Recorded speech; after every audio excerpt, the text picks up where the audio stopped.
بتائیں گے ہم کرتے ہیں۔ دیکھیے، ہر فعل کا کوئی فاعل ہوتا ہے، ہر منسوخ کا کوئی ناسخ ہوتا ہے۔ اگر رفع الیدین مثلا ہم کہتے ہیں سابقہ کتابیں منسوخ ہو گئی، تو ان سابقہ کتابوں کو کس کتاب نے آ کے منسوخ کیا؟ قرآن مجید نے۔ ہم کہتے ہیں سابقہ انبیاء کی نبوت منسوخ ہو گئی، ان کو کس کی نبوت نے منسوخ کیا؟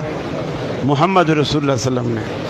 اب یہ تو رفع الیدین نہ کرنے والے بھی مانتے ہیں کہ جی پہلے کرتے تھے، ہم بھی کہتے ہیں کرتے تھے، وہ بھی کہتے ہیں پہلے کرتے تھے، پھر یہ کہتے ہیں کہ وہ منسوخ ہو گئی۔ اب کس نے منسوخ کیا وہ حکم دکھاؤ، وہ حکم دکھاؤ کہ جی یہ حکم ہے جس سے رفع الیدین منسوخ ہو گئی ہے اور اللہ کے رسول نے منسوخ کیا ہے۔ اور دوسری بات، یہ عقل کے بھی خلاف ہے کہ ایک کام کو اللہ کے رسول کرتے ہوں، پہلے ایک کام کرتے ہوں، پھر اسی اپنے کام کو اس طرح منع کریں کہ تمہیں کیا ہو گیا، تم گھوڑوں کی دموں کی طرح دمیں ہی لاتے ہو۔ صحابہ نہیں سوچیں گے کہ یار کل تو اللہ کے رسول خود کر رہے تھے اور آج کہہ رہے ہیں یہ گھوڑے کی دم ہلا رہے ہو تم؟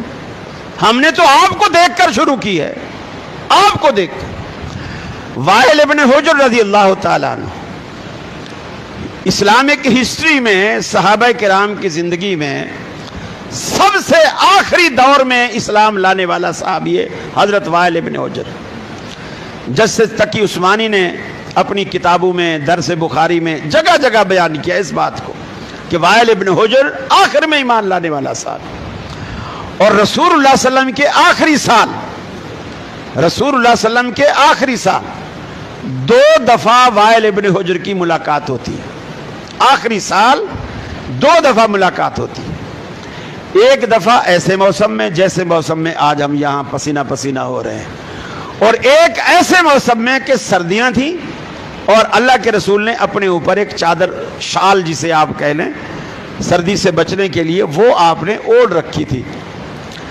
حضرت وائل ابن حجر کہتے ہیں میں جب گرمیوں میں آیا، اللہ کے رسول کی نماز کو دیکھا کہ آپ جب نماز شروع کرتے تھے اس وقت، اور جب رکوع کو جاتے تھے اس وقت، اور جب رکوع سے اٹھتے تھے اس وقت، اور ایک روایت میں ہے جب آپ تیسری رکعت کے لیے کھڑے ہوتے تھے اس وقت آپ اپنے ہاتھوں کو کندھوں یا کانوں کے برابر تک اٹھایا کرتے تھے۔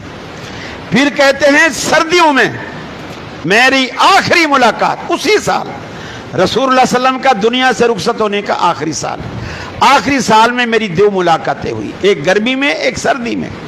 جب میں سردیوں میں آیا تو سردیوں میں رسول اللہ صلی اللہ علیہ وسلم نے اپنے اوپر شال اوڑھ رکھی تھی، لیکن جب آپ رفع الیدین کرتے میں نے خاص طور پر دیکھا آپ اپنے ہاتھوں کو شال سے باہر نکالتے، ہاتھوں کو شال سے باہر نکالتے اور کندھوں تک لے جاتے، اور پھر رفع الیدین کرنے کے بعد واپس اندر لے جا کر ہاتھوں کو باندھ لیتے۔ گویا اللہ کے رسول نے سردیوں میں سردی کے باوجود رفع الیدین کپڑے کے اندر چھپا کے نہیں کی، دکھا کے کی، تاکہ میری امت کو پتہ چلے کہ موسم چاہے سردی کا ہو یا گرمی کا ہو، یہ میری ایسی محبوب سنت ہے جسے میں سردیوں میں بھی نہیں چھوڑتا اور گرمیوں میں بھی نہیں چھوڑتا۔ آخری دور کا صحابی اللہ کے رسول کی نماز میں رفع الیدین کو بیان کرتا ہے۔ منسوخ کب ہوئی اور کس نے کی؟ کب ہوئی اور کس نے کی؟ ایک روایت تو حدیث کے ذخیرے میں یہ الفاظ دکھا دو اللہ کے رسول نے کہا ہو آج کے بعد رفع الیدین نہیں کرنا، یا آج کے بعد رفع الیدین منسوخ ہے۔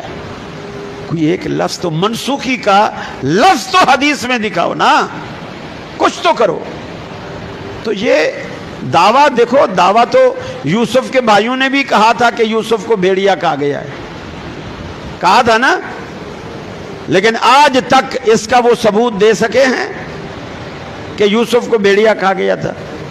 اللہ نے بادشاہ بنا کے واپس ملوایا اپنے باپ یعقوب علیہ السلام سے، اور پھر ثبوت بھی دے رہے ہیں، دعویٰ بھی ہے کہ یوسف کو بھیڑیا کہا گیا ہے، ثبوت بھی دے رہے ہیں۔ ثبوت کیا دے رہے ہیں؟ یوسف کے کرتے پہ خون لگا کے باپ کو دکھا رہے ہیں۔ اور یہ قرآن کہتا ہے۔ باپ کو دکھا رہے ہیں یوسف کے کرتے پہ خون لگا کے، اب ثبوت بھی دکھا رہے ہیں، لیکن قرآن کہتا ہے ان کا دعویٰ بھی جھوٹا تھا، ان کا ثبوت بھی جھوٹا تھا۔ ارے وہ جھوٹا صحیح، تم دکھاؤ تو صحیح نا، دکھاؤ تو صحیح کہ منسوخی کی یہ حدیث ہے کہ آپ نے فرمایا آج کے بعد رفع الیدین نہیں کر رہے۔ کم از کم میں اپنے حد تک میں یہ آپ سے وعدہ کرتا ہوں، آپ حدیث لے آئے میں آج ہی ترک کروں گا، آج ہی ترک کروں گا۔